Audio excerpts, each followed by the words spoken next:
vamos a un vídeo, un reportaje de nuestros compañeros que nos hablan del nuevo libro de Pilar Cernuda, El síndrome de la Moncloa. Al llegar a la Moncloa, la crispación entra por la puerta y cambia a los presidentes. Así piensa y escribe la periodista Pilar Cernuda, que publica El síndrome de la Moncloa, un libro en el que trata de la paranoia y la lejanía con la realidad de todos nuestros presidentes una vez que ocuparon el palacio. Adolfo Suárez, Leopoldo Calvo Sotelo, Felipe González, José María Aznar y José Luis Rodríguez Zapatero. Son los 5 presidentes de la democracia española, 5 perfiles muy diferentes, pero todos comparten una particularidad: la de haber sufrido en su periodo de gobierno el llamado síndrome de la Moncloa, un endurecimiento del carácter marcado por el alejamiento paulatino de la sociedad en general, pero también del entorno más próximo, enraizado en el sentimiento de poder y que va mucho más allá de la adulación. Según las investigaciones del que fuese viceprimer ministro británico David Owen, también tiene base neurológica. A analizar estos cambios se ha dedicado la periodista Pilar Cernuda en su último libro, El síndrome de la Moncloa. Con más de 40 años de profesión, ella misma ha sido testigo de la evolución en la personalidad de estas 5 personas que durante un tiempo han tenido o tienen la responsabilidad de gobernar España. En el último estamento de responsabilidad, el presidente de gobierno está solo. En el último, es decir, él puede, incluso aunque escuche a sus colaboradores, tenga en cuenta sus sugerencias, pero al final la responsabilidad última, la decisión última le corresponde a él.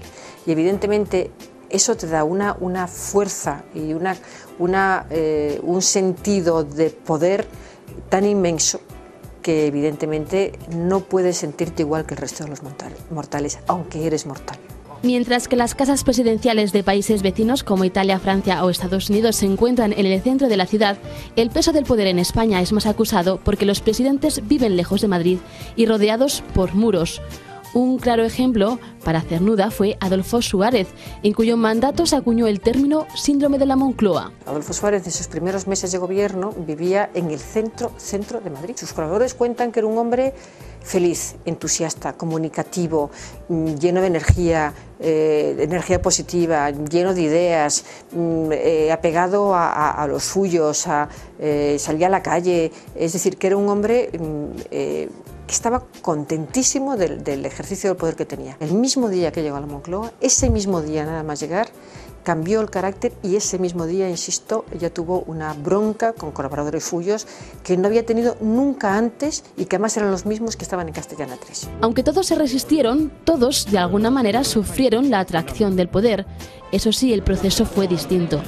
Felipe González durante 3 años tuvo la certeza de que iba a llegar a presidente.